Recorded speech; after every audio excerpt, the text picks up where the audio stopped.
하나님 말씀은 누가복음 13장 18절 말씀부터 봉독하겠습니다.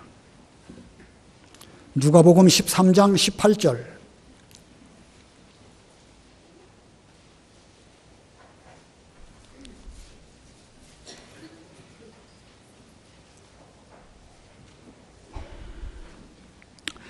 그러므로 예수께서 이르시되 하나님의 나라가 무엇과 같을까? 내가 무엇으로 비교할까? 마치 사람이 자기 채소밭에 갖다 심은 겨자씨 하나를 같으니 자라 나무가 되어 공중의 새들이 그 가지에 깃들였느니라. 또 이르시되 내가 하나님의 나라를 무엇으로 비교할까? 마치 여자가 가루 서말 속에 갖다 넣어 전부 부풀게 한 누룩과 같으니라 하셨더라. 거기까지 봉독합니다. 오늘 본문의 말씀은 예수님께서 비유로 하신 말씀입니다. 오늘 제목이 무엇일지 오늘 주보에는 오늘 제목을 기록하지 않고 그냥 물음표만 넣었습니다. 생각이 있어서 그렇게 했겠죠. 제목을 미리 여러분에게 말해 드린다고 하면 여러분은 제가 무엇을 말씀드릴지를 먼저 알 수 있겠기에 제가 일부러 제목을 말씀드리지 않은 것입니다.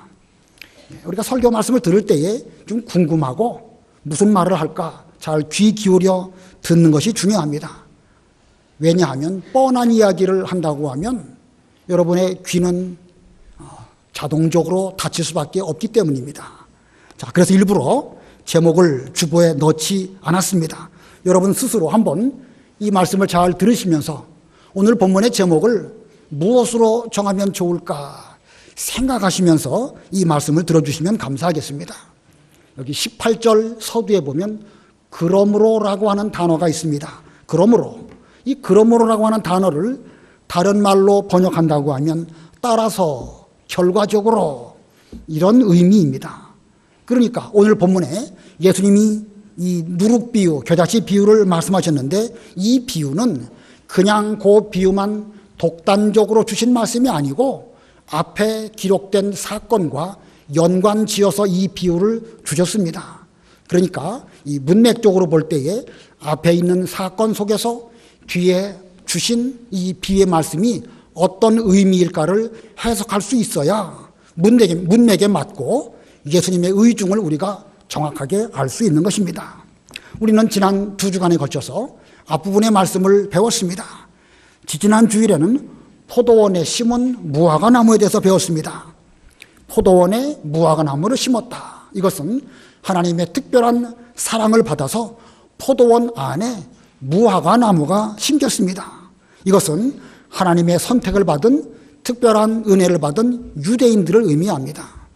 아브라함의 후손 가운데 여러 민족이 나오는데 그 여러 민족 가운데 이스라엘 민족이 택한 백성으로 하나님 백성이 되었는데 이스라엘 나라가 얼마 지나서 둘로 쪼개지죠. 둘로 쪼개지면서 북이스라엘은 이제 역사 속에서 사라지게 되고 남쪽 유다만 나라의 그 상태가 존속되고 그 민족은 유대인이라고 이제 존속하게 되었습니다. 자, 이 유대인들, 그 유대인들은 자기들은 하나님의 특별한 사랑을 받아가지고 이 가나안 땅에 잘 심겨진 무화과 나무와 같은 그런 존재들입니다. 그런데 그럼에도 불구하고 그들은 예수님이 오셨을 때에도 자기들은 잘 믿는 줄로 알고 회개할 것이 없는 줄로 알아서 회개에 합당한 열매를 맺히지 못한 이런 가운데 있었습니다. 그래서 포도원 주인이신 하나님께서 찍어버려라, 어찌해서 땅만 버리느냐, 이런 책망의 말씀을 듣는 지경까지 이르고 말았습니다. 그것이 이제 지난 시간에 배운 것이고, 지난 시간에는 우리가 뭘 배웠냐면 안식일 계명에 대해서 배웠습니다. 18해 동안 귀신 들려서 허리가 꼬부라져서 조금 더 펴지 못하는 한 여인이 있었는데 그 여인은 안식일을 당하여서 회당에 가서 예배를 드리며 말씀을 들었는데 마침 예수님의 말씀을 듣게 되었습니다. 예수님은 그 여인의 믿음을 보시고 그 여자의 병을 고쳐주셨습니다. 그리고 그 여인은 그 고침을 받았을 때에 하나님께 영광을 돌렸습니다. 자, 이런 놀라운 사건이 있었을 때에 그 회당의 회당장은 이것을 분을 내서 말하지요. 일할 수 있는 날이 여세 동안이나 있음에도 불구하고 왜 안식일 날 회당에 와가지고 병 고치느냐 하면서 분을 내었습니다. 그 회당장의 그러한 마음가짐은 그 여인에 대하여 사랑하는 마음은 없고 자기 자신은 율법을 철저하게 잘 지킨다고 하는 그런 자기의를 자랑하는 가운데에서 그런 그 바탕이 그로 하여금 분내게 만들었고 심지어 예수님까지도 정죄하는 이런 죄를 짓고 말았습니다. 이러한 회당장과 그런 부류의 사람들에게 예수님께서는 외식하는 자들이라고 책망하신 사건, 우리가 지난 시간에 배웠습니다.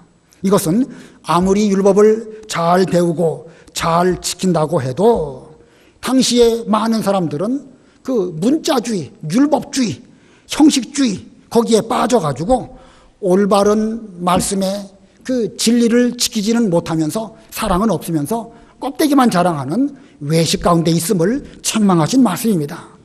그런 사람들이 그 당시에 회당장이 그랬고 많은 유대인들이 그랬고 또 바리새인들, 서기관들, 대제사장들 이런 종교 지도자들이 특별히 그랬던 것입니다. 자, 그들은 자기 의의를 자랑하면서 다른 사람의 행위를 정죄하다가 결국은 예수님을 정죄했고 마지막에 가서는 예수님을 십자가에 못 박아 죽이는 이런 무서운 죄를 짓고 말았습니다. 자, 그들의 그 자기의 자랑하는 것과 그 율법주의가 얼마나 무서운 결말을 갖고 오는지 잘 알 수가 있죠. 자, 이와 같은 시대 상황 속에서 예수님은 본 비유의 말씀을 하시면서 그러므로 라는 말로 말씀이 연결되어집니다. 그래서 18절에서는 하나님의 나라가 무엇과 같을까? 또 20절에서도 내가 하나님의 나라를 무엇으로 비교할까? 이렇게 말씀하십니다. 지금 예수님께서 말씀하시고자 하는 것은 하나님의 나라에 관한 말씀입니다. 그러니까 이 예수님의 말씀의 주제는 곧 하나님의 나라입니다.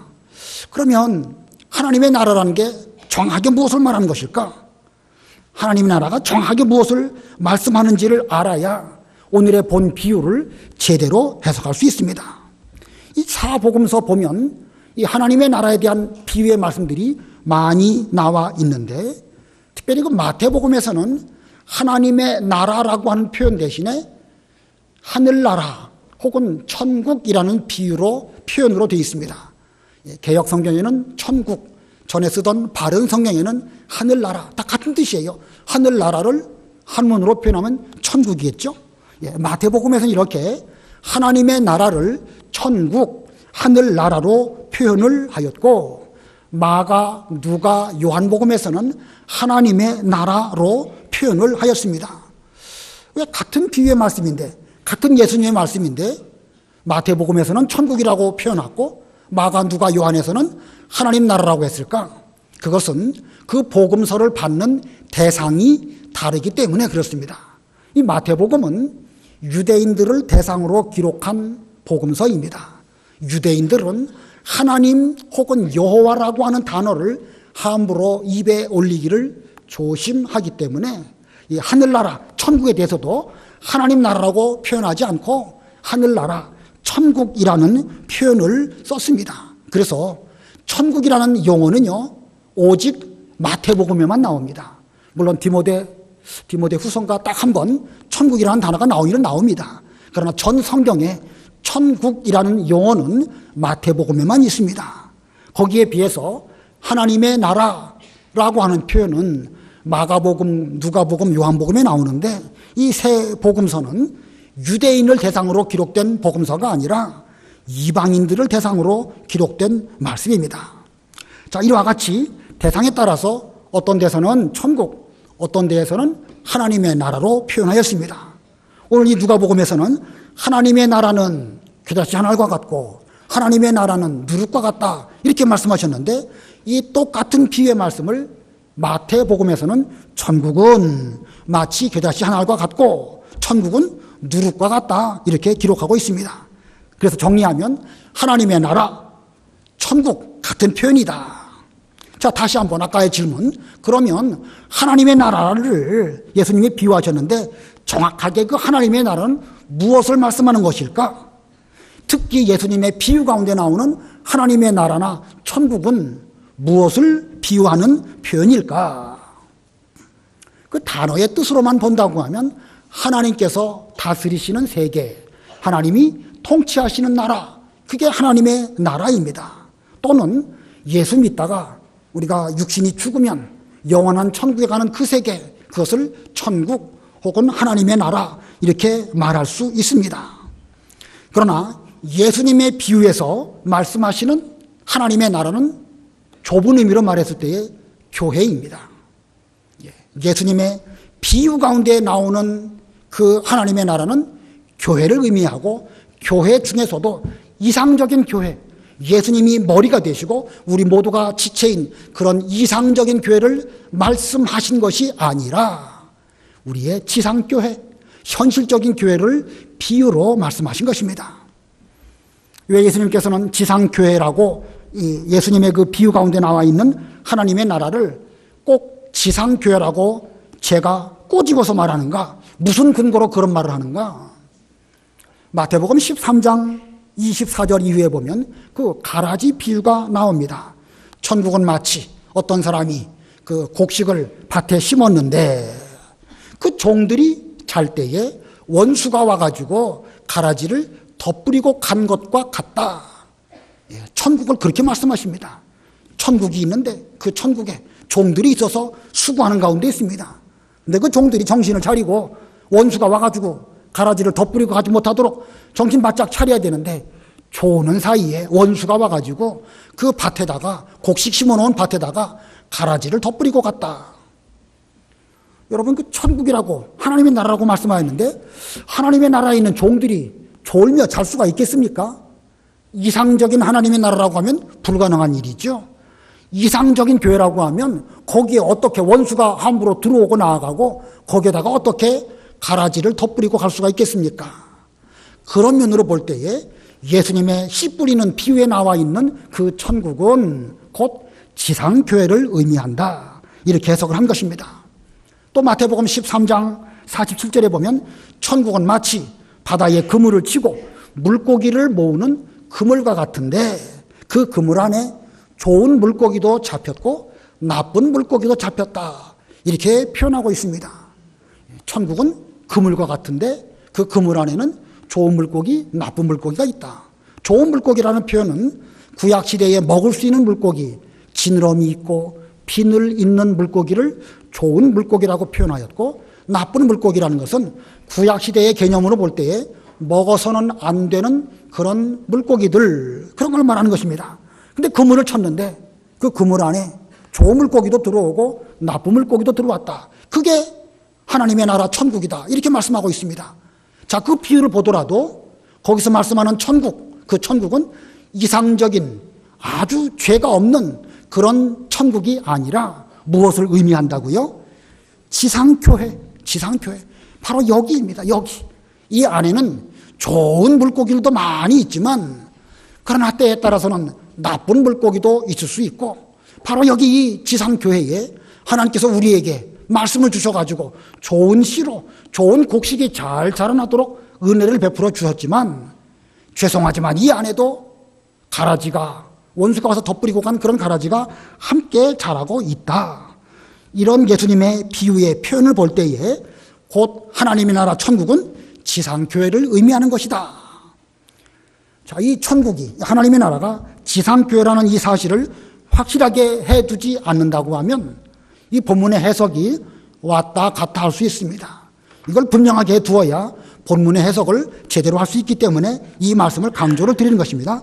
자, 본문에서, 본문을 둘로 나눠서 해석하면 첫 번째는요, 하나님의 나라는 겨자씨 한 알과 같다라는 말씀입니다. 하나님의 나라는 겨자씨 한 알과 같다. 본문 18절, 19절 다 같이 합독하겠습니다. 18절, 19절 시작. 그러므로 예수께서 이르시되 하나님의 나라가 무엇과 같을까? 내가 무엇으로 비교할까? 마치 사람이 자기 채소밭에 갖다 심은 겨자씨 한 알 같으니 자라 나무가 되어 공중의 새들이 그 가지에 깃들였느니라. 자, 하나님의 나라는 겨자씨 한 알과 같다. 이것을, 하나님의 나라를 지금까지 설명드린 지상교회로 바꾸어서 표현한다고 하면 지상교회는 겨자씨 한 알과 같다라고 말할 수 있습니다. 어떤 사람이 자기 채소밭이 있는데 그 채소밭에 겨자씨 한 알을 갖다가 심었습니다. 겨자씨 한 알, 얼마나 작은지 여러분 다 알고 계시죠? 옛날에 우리 교회 김태순 집사님이 겨자를 많이 심어가지고 이 사람 저 사람에게 화분채로 선물하셨는데 저에게도 겨자 심은 화분을 선물해 주셨습니다. 그리고 겨자씨가 얼마나 작은지를 주일학교 학생들에게 잘 가르쳐 주면 좋겠다고 하셔서 그 겨자씨를 코팅해가지고 선물 받은 적이 있습니다. 우리 집 찾아보면 어딘가에 그게 있을지 모르겠는데 거의 한 20년 전의 일입니다. 그 겨자씨가 얼마나 작을까? 여러분 후추 쳐서 드시죠? 후추는 그 알갱이가 제법 크더라고요. 그걸 갈아가지고 음식에 쳐서 이렇게 먹는데 그 음식에 치는 갈아놓은 후추 그것만 합니다. 얼마나 작은지 아실 수 있겠죠? 훅 불어버리면 먼지처럼 날아가 버리는 그런 것이 바로 겨자씨입니다. 그렇게나 작은 겨자씨 한 알이지만 그 속에는 생명이 있습니다. 생명이 있는 것은 그 생명 속에서 생명력이 있어가지고 그거 하나를 심으면 거기에서 싹이 올라오고 점점 자라나고 그래서 그 겨자가 자라나게 되면은 나중에는 야생에서 자라면은요 한 4, 5m까지 큰 키로 자라게 됩니다. 전에 제가 아까 말씀드린 그 김태순 지사님이 주신 겨자 화분은 한 2m 정도밖에 안 됩니다. 대전에서 있었을 때 그 선물을 받아가지고 차에 싣고 가느라고 좀 고생했었는데 아무튼 화분에 자란 것은 2m 정도밖에 못 자라지만 야생에서 자라나는 겨자씨는 4, 5m까지 자라게 됩니다. 이렇게 겨자씨 한 알이 잘 자라면 큰, 본문에는 나무라고 말했지만 사실은 나무는 아니고 풀 종류죠.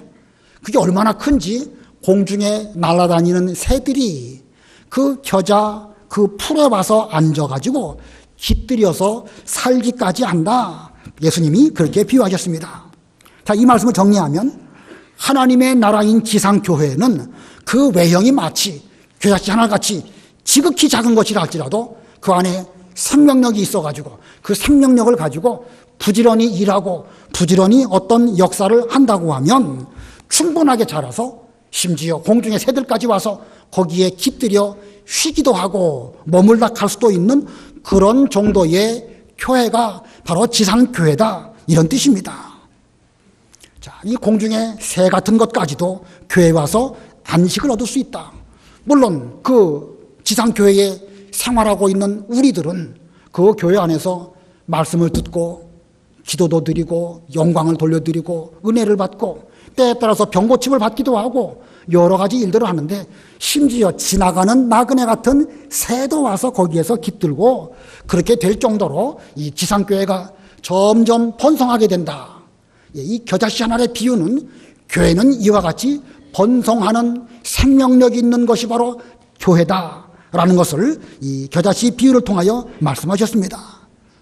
이 에스겔 17장에 보면 이 번성을 그 새들이 깃드는 곳으로 말씀하고 있습니다. 에스겔 17장 22절 23절 읽어보세요. 에스겔 17장 22절 주 여호와께서 이같이 말씀하시되 내가 백향목 꼭대기에서 높은 가지를 꺾어다가 심으리라.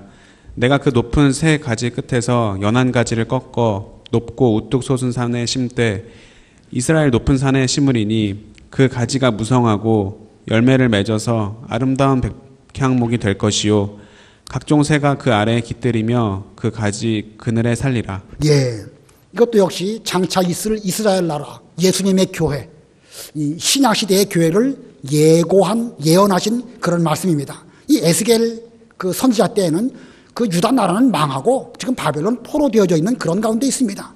근데 하나님께서 백향목 나무를 꺾어다가 이스라엘 산 꼭대기에 심을 것인데 그것이 점점 자라나서 참으로 아름다운 백향목 나무가 될 것이고 각종 새가 그 아래 깃들이며 그 가지 그늘에 살리라. 그러므로 이 말씀은 하나님의 나라인 이 교회가 점점 자라나서 아름다운 백향목이 될 것이고 심지어 새들이 깃들고 또 그 그늘 아래서 쉴 수 있는 이런 은혜를 입을 것이다. 이렇게 말씀한 것으로 곧 교회의 번성과 부흥을 말씀한 것입니다. 그러므로 하나님의 교회는 반드시 필연적으로 부흥하고 번성해야 됩니다. 부흥하고 번성해서 우리는 당연히 그 안에서 말씀을 잘 듣고 영적 양식을 얻고 안식을 얻어야 되지만 또 다른 면으로 보면 지나가는 새라도 거기에 와서 머물다가 갈 수 있는 이런 교회가 되도록 우리 교회는 발전하고 부흥해야 됩니다. 우리 친교실을 만들어 놨는데 가끔 보면 전혀 모르는 사람이 와갖고 거기서 커피 먹고 좀 쉬었다가 하기도 하고 그럽니다. 그런 사람들 우리 교인도 아니면서 왜 앉아있다가 커피나 축 내고 그러십니까? 여기 들어오지 마세요 라고 말해야 될까요? 잘 먹고 가도록 해야 될까요? 잘 먹고 가야 되겠죠? 예, 이 교회에 들어온다는 것 자체만으로도요 의미가 있습니다. 한 번 교회에 들어온 사람은 다시 또 교회에 들어올 수 있지만 한 번도 안 들어온 사람은 교회에 들어오기가 어렵습니다. 우리도 어디 갔다가 표현이 이래서 죄송하지만 절간 같은 데는 왠지 들어가기 싫지 않습니까?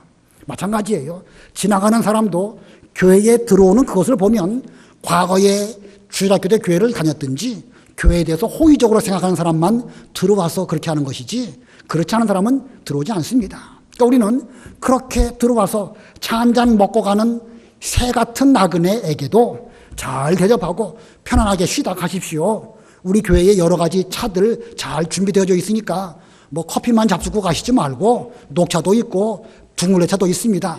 이렇게 해야 그 교회는 소망이 있고 점점 발전하게 되는 것입니다.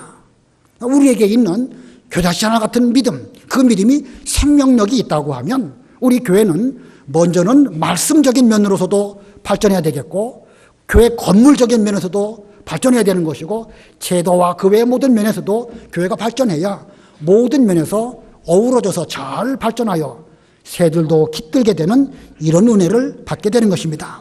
자, 그 다음에 본문으로 돌아와서 두 번째로 예수님의 두 번째 비유, 두 번째는요 하나님의 나라는 누룩과 같다는 것입니다. 하나님의 나라는 누룩과 같다. 20절 21절 우리 다 같이 합독하겠습니다. 20절 21절 시작. 또 이르시되 내가 하나님의 나라를 무엇으로 비교할까? 마치 여자가 가루 서말 속에 갖다 넣어 전부 부풀게 한 누룩과 같으니라 하셨더라. 하나님의 나라는 누룩과 같다. 이것을 지상교회로 바꾼다고 하면 지상교회는 누룩과 같은 그런 특징이 있다라고 표현할 수 있습니다. 아까 겨자씨 비유에서는 사람이 채소밭에 이 겨자씨 하나를 심은 것 같다. 거기서 말씀하는 사람은 남자를 의미하는데 지금 여기 이 누룩 비유에서는 여자로 말씀하고 있습니다. 하나님의 나라는 여자가 가루 서말 속에 누룩을 넣음과 같은데 누룩을 조금 넣었지만 가루 서말이 다 부풀어지는 것과 같다. 이 가루 서말, 작은 양을 말할까요? 많은 양을 의미할까요? 가루 서말, 여러분 가루 서말 식사하실 때 한 끼에 얼마나 쓰시나요? 가루 서말이면 상당히 많은 양이지요. 예, 여기서 많은 것은 이 교회가 많은 숫자의 사람들이 있다 할지라도 그게 누룩 하나가 들어가게 되면 부풀어지게 만든다 이런 뜻입니다. 아주 조금 넣었지만 그 조금 넣은 것이 영향을 끼쳐가지고 전부가 부풀게 된다. 자, 그럼 전부가 부푼다는 말씀 가운데에서 부풀어서 좋다는 뜻이겠습니까? 나쁘다는 뜻이겠습니까? 좋다는 뜻일까요? 나쁘다는 뜻일까요? 이 면에 대해서는 해석이 갈립니다. 어떤 사람은 좋은 면으로 해석하는 사람이 있고 어떤 사람은 부정적인 면으로 해석하는 해석도 있습니다. 예, 긍정적으로 좋은 뜻으로 해석하는 사람들은 이 본문을 이렇게 해석합니다. 이 교회는 외적으로 겨자씨과 같은 것이 심으면 점점 커지는 것처럼 외적 성장도 해야 되지만 내면적으로, 내적으로도 교회의 본질은 점점 성장해야 된다. 성경을 많이 알고 진리를 많이 깨닫고 성령의 감동을 많이 받고 그렇게 해서 내면적인 발전도 함께 이루어져야 그 지상교회는 좋은 교회다. 특별히 앞부분에서 하나님의 나라라고 말씀하였으니까 하나님의 나라를 긍정적인 면으로 보아서 이 누룩을 좋은 면으로 내적인 발전으로 해석을 합니다. 그런데 또 한 가지 해석은 이 누룩을 나쁜 뜻으로 해석하는 그런 해석도 또 많이 있습니다. 거의 반반이에요. 반반. 자, 이 지상교회에 잘못된 사상, 옳지 못한 그런 누룩 같은 이단들, 그런 게 들어오면 처음에는 별것 아닌 것처럼 보였는데 얼마 지나다 보니까 그 누룩, 이단, 잘못된 사상들이 온 교회를 부풀게 만들어서 사람들로 하여금 타락하게 만든다. 이 가루서말이 다 부풀어버리는 이런 타락이 처음에 그 작은 것 하나를 용납했기 때문에 그렇게 되는 것이다. 이런 뜻으로 이 본문의 말씀을 해석을 합니다. 자, 이 누룩에 대한 해석을 좋은 쪽으로 해석하는 것이 옳을까? 아니면 부정적인 나쁜 쪽으로 해석하는 것이 옳을까?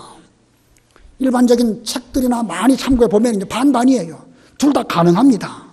이렇게 해석해도 은혜롭고 저렇게 해도 은혜롭습니다. 그러나 예수님의 말씀은 두 가지를 다 내포하셔서 말씀하셨을까요? 예수님은 분명 한 가지를 말씀하셨어요. 그러니까 둘 다 맞다 이렇게 말해버리면, 물론 오늘날 우리가 내 주장만 맞다라고 말하면 안 되지만 분명 예수님의 말씀은 한 가지입니다. 다만 내 해석만 맞고 다른 사람의 해석은 틀렸다 이렇게 말하면 독선에 빠질 수 있으니까 조심할 수밖에 없습니다. 자, 여러분은 이 말씀을 어떻게 긍정적인 면으로 보실까요? 부정적인 면으로 보실까요? 저는 이 후자 편에 서 있습니다. 누룩에 대하여 나쁜 의미로 보는 것이 올바른 해석이라고 저는 생각합니다. 저의 생각이 그렇다는 것이니까 여러분도 여러분 나름대로 성경을 많이 연구해 보세요. 왜 부정적인 면으로 보는가? 구약시대에 누룩에 대해서 긍정적인 면으로 해석한 성경이 아마도 단 한 군데도 없습니다. 특별히 유월절을 지킬 때에 누룩 없는 떡을 먹도록 하기 위하여 그들은 유월절 얼마 전부터 온 집안 안팎을 다 깨끗하게 청소를 해서 누룩, 곧 곰팡이 같은 것들이 집 안에 혹은 밖에도 없도록 철저하게 청소를 잘합니다. 왜냐하면 그 누룩은 죄를 상징하기 때문에 그렇습니다. 예수님께서도 서기관들과 바리새인들의 죄를 책망하시면서 그들의 외식하는 그 누룩을 주의하여라 이렇게 말씀하셨습니다. 특별히 오늘 본문 가운데에서 이 본 비유는 예수님 당시에 지상교회의 현실을 비유하신 것입니다. 아까 18절 맨 앞에 그러므로라고 했죠. 그러므로 예수께서 이르시되, 여기 그러므로라는 말씀은 무슨 뜻이겠습니까? 바로 앞부분에 기록된 예수님 당시에 현실적인 이 지상교회의 상황을 보시고 그것을 보시고서 그러므로 이와 같은 그 두 가지 비유를 주셨던 것입니다. 자, 바로 앞에 기록된 사건, 18해 동안이나 꼬부라져서 조금도 펴지 못한 그 여자, 안식일을 맞이해서 힘들고 어렵지만 분명 그는 누구의 도움을 받았든지 아니면 지팡이를 짚고 힘들여 회당에 나아갔습니다. 아내가 다른 것을 못해도 몸 아프다고 하는 이유로 하나님께 예배드리는 이 자리에 빠질 수는 없다. 그는 자세하게 그렇게 나와 있지 않지만 18해를 지나는 동안에 분명 그는 안식일마다 회당에 나아가서 말씀을 잘 들으려고 수고하며 노력을 하였을 것입니다. 그의 믿음은 겨자씨 하나 같은 그런 믿음이었지만 그 믿음이 있었기 때문에 그 허리가 꼬부러지고 힘든 그런 환경 가운데서도 자기 믿음을 철저하게 잘 지키는 이런 사람이었습니다. 그 당시에 그 허리 꼬부라진 귀신 들린 이 여인이 회당에 오는 거 사람들이 그렇게 기쁨으로 영접하거나 안 그랬을 수도 있습니다.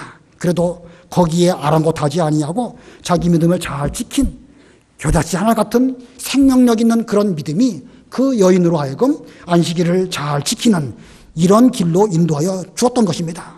자, 그런데 그 당시 예수님으로 말미암아 그 여인이 병 고침을 입게 되었는데 이 회당장은 자신의 그 의식주의에 빠져가지고 안식일날 해서는 안 되는 일을 했다고 해서 예수님에게 직접 대놓고 말하지는 않았지만 그는 분을 냈고 다른 사람을 정죄했습니다. 이 정죄한 이 회당장의 상태, 이게 바로 누룩과 같은 것입니다. 자, 이 한 여자 그리고 이 회당장, 이 둘 잘 한번 생각해 보시기 바랍니다. 이 한 여자 얼마나 어려운 가운데서 안식일을 기억하여 거룩하게 지켰습니까? 예수님은 그 여인을 두고 아브라함의 딸이라고 말씀하셨습니다. 이때로부터 2000년 전 아브라함이라는 인물, 하나님께로부터 언약을 받고 믿음으로 의롭다함을 입은 그런 사람입니다. 하늘의 별과 같은 내 후손을 주시겠다고 하나님이 약속하셨는데 현실은 아무런 주신 바가 없는 것 같은 그런 가운데에서 아브라함은 그 작은 믿음이 있지만 겨자씨 하나 같은 그 믿음을 가지고 신앙생활을 잘했습니다. 세월이 점점 흐르니까 아브라함의 후손 가운데 훌륭한 아브라함의 딸, 훌륭한 아브라함의 아들들이 많이 나와서 번성하게 되었고 그의 믿음의 후손들이 하늘의 별처럼 많아지는 이런 은혜를 하나님이 그 아브라함의 후손들에게 베풀어 주셨습니다. 자, 그런데 그 아브라함의 딸인 그 여자는 그런데 거기에 비교해 보았을 때 회당장의 상태는 어떻죠? 회당장의 상태는 지금 누를 것 같은 상태입니다. 자신의 의식주의에 빠져가지고 자기 의를 자랑하면서 율법의 가장 소중한 사랑은 없습니다. 이게 바로 누룩입니다. 자, 누룩이 겉으로 볼 때는 뭐 없는 것처럼 보이죠. 회당장 겉으로 볼 때는 그런 그 회당의 모든 일들을 책임지고 있는 멀쩡한 종교 지도자입니다. 그러나 그 속은 온통 부풀어가지고 자기만 옳다고 생각하면서 심지어 예수님을 대하여서도 정죄한 이런 사람이 바로 이 회당장이었던 것입니다. 그의 신앙은 완전히 변질되었습니다. 이것이 예수님 당시에 지상교회의 두 가지 측면입니다. 겨자씨 하나 같은 생명력 있는 그런 사람도 있었지만 온통 가루서마를 부풀게 만든 그런 누룩도 그 당시 지상교회에 작용을 했습니다. 그래서 한편으로는 겨자씨 하나리 큰 나무로 발전한 것 같은 그런 일도 있었지만 다른 편으로 보면 바른 진리, 바른 신앙이 누룩으로 말미암아 온통 변질된 이런 상황이 그 당시의 지상교회의 상황이었던 것입니다. 이런 가운데에서 그러므로 하시면서 예수님은 이 비유를 하셨습니다. 그래서 이 비유, 하나님의 나라는 겨자씨 하나과 같고 하나님의 나라는 누룩과 같다. 이 말씀을 다시 한번 제목으로 생각해 본다고 하면 저는 어떻게 제목을 정할 것이냐면 지상교회의 양면성이라고 제목을 정하겠습니다. 지상교회의 양면성. 자, 예수님 당시에 지상교회 그와 같은 양면성이 있었습니다. 많은 아브라함의 후손과 아브라함의 딸 아들들이 있었지만 또 다른 면으로 보면 가루 소마를 온통 부풀게 만든 그런 부정적인 면들이 그 시대에 많이 있었습니다. 이러한 지상교회의 양면성, 오늘날 우리에게도 있다는 사실 우리는 명심해야 됩니다. 지금 현재의 우리 교회도 이런 양면성 가지고 있을 수밖에 없다는 사실을 명심해야 됩니다. 본문의 말씀을 그냥 성경에 기록된 그런 예수님의 비유의 말씀, 어떤 그 진리를 나타내기 위한 비유의 말씀 정도로 볼 것이 아니라 이게 지금 우리가 처하고 있는 우리 현실이고 우리 상황이다. 이렇게 생각을 해야 되는 것입니다. 자, 이와 같은 현실, 한편으로는 생명력을 가지고 좋은 쪽으로 발전도 해야 되지만 반대로 교회가 하나님의 종들이 졸며 찬한 가운데 있다고 하면 우리 가운데 누룩을 갖다 집어넣을 수도 있고요. 가라지를 갖다가 덧뿌리고 갈 수도 있다는 사실입니다. 이런 사실을 명심한다고 하면 우리의 신앙생활은 어떠해야 될까? 간단하게 두 가지를 말씀드린다고 하면 첫 번째는요. 겨자씨 하나 같은 작은 믿음을 써야 됩니다. 여러분에게 다 믿음이 있죠? 믿음이 있으시니까 이렇게 교회에 오셨습니다. 근데 그 믿음을 그냥 그대로만 계시지 말고 써서 여러 가지 문제를 해결하고 자라나고 성장하도록 해야 됩니다. 씨 하나가 얼마나 생명력이 강합니까? 바위 틈 사이에서도요, 생명력 있는 씨가 거기에 떨어지게 되면 거의 신기하게도 바위 틈에서도 뿌리를 깊게 내고 꽃이 피고 열매를 맺는 그런 역사가 나타나고 심지어 나중에 되면 그 바위를 쪼개기까지 하는 것이 바로 이 생명력의 능력입니다. 우리에게는 하나님의 말씀으로 예수님을 믿을 때에 생명력 있는 신앙을 우리에게 이미 주셨습니다. 우리의 환경 어렵고 힘들지요. 어렵게 힘들지만 그러나 문제는 환경이 어려운 것이 아니라 내게 있는 겨자씨 하나 같은 작은 믿음을 쓰느냐 안 쓰느냐, 신앙을 생활로 나타내느냐 안 나타내느냐, 그거에 의해 가지고 우리가 자라나느냐 자라나지 못하느냐, 그것이 결정되어지는 것입니다. 아무쪼록 우리는 첫 번째로는요, 겨자씨 하나 같은 작은 믿음을 써야 합니다. 그 다음에 또 두 번째로는요, 누룩이 역사하는 환경을 극복해야 됩니다. 자, 아까 양면성을 말씀드렸죠. 예, 지상교회는 예수님 당시나 지금이나 예수님 재림하시고 우리가 영원한 천국에 들어가기 전까지는 지상교회에는 반드시 그런 일이 있을 수밖에 없습니다. 심지어 예수님의 제자인 12명 가운데도 가룟 유다 같은 그런 가라지 있지 않았습니까? 예, 지상교회는 있을 수밖에 없습니다. 그 지상교회에 그 누룩들이 계속 뭔가를 합니다. 온도와 습도만 맞으면 그것들이 자꾸 부풀어가지고 전체에게 영향을 끼치려고 노력을 합니다. 회당에 가면 아까 그 한 여인, 귀신 들려 허리 꼬부라진 그 여인, 회당에 가면 회당장 그 여인을 볼 때 이쁘게 보았을까요? 밉게 봤을까요? 아마 그 좋게 보아할 것 같지가 않습니다. 그 외식하는 자들이라고 예수님에게 책망을 들었는데 그 회당장이 그 뒤에 예수님의 책망을 잘 듣고 아, 내가 외식했구나, 고쳐야지. 고쳤을까요? 안 고쳤을까요? 성경에는 그런 말씀이 없으니까 우리는 알 수 없지요. 알 수 없는데 예수님 당시에 돌아가는 상황으로 보았을 때에 아마도 그 회당장 책망에 대해서 둔감하고 자기만 끝까지 옳다고 하면서 그러면서 누룩의 역할을 계속하지 않았을까. 자, 그런 회당에 그런 사람이 있어요. 어쩔 수 없는 현상이 현실이니까. 그래도 그런 현실이 있다 할지라도 우리에게 있는 작은 믿음을 써서 그 누룩의 환경을 극복해야 되는 것입니다. 극복하는 것이 쉽지 않지만 그걸 극복해야 됩니다. 때가 되면 주님께서 그 모든 일들을 다 해결해 주실 때가 반드시 올 것입니다. 성경을 두 군데 쳐다보고 말씀을 마치겠습니다. 마태복음 13장 37절로 43절 읽어보세요.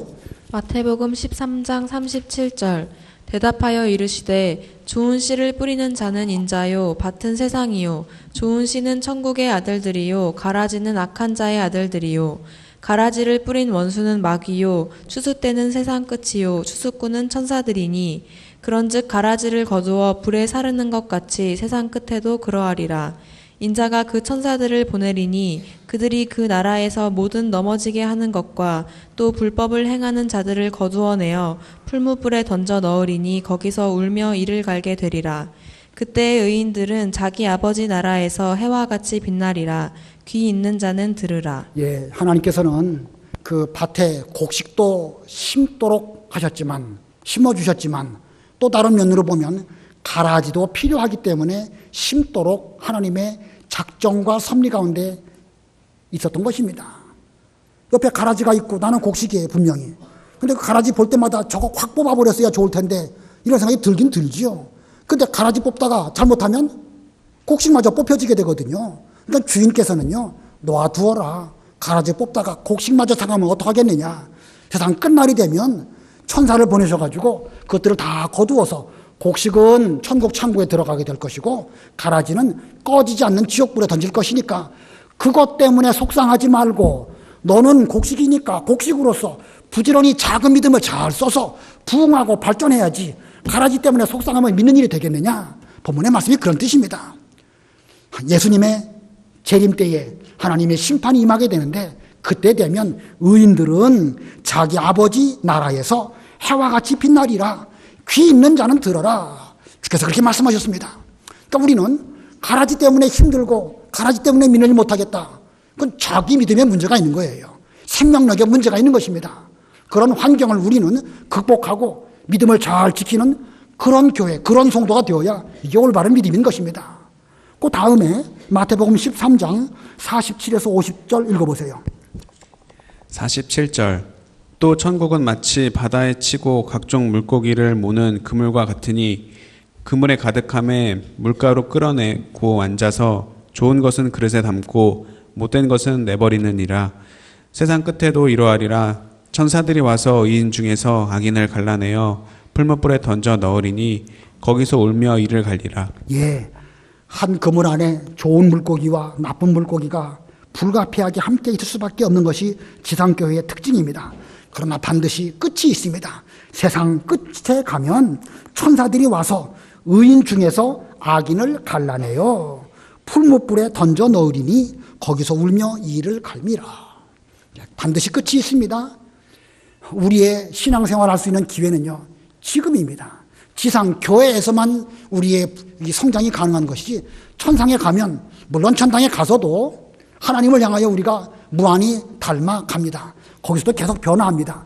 그러나 지상에서 변화하는 것과 천당에 가서 할 것은 엄연히 구별이 있습니다.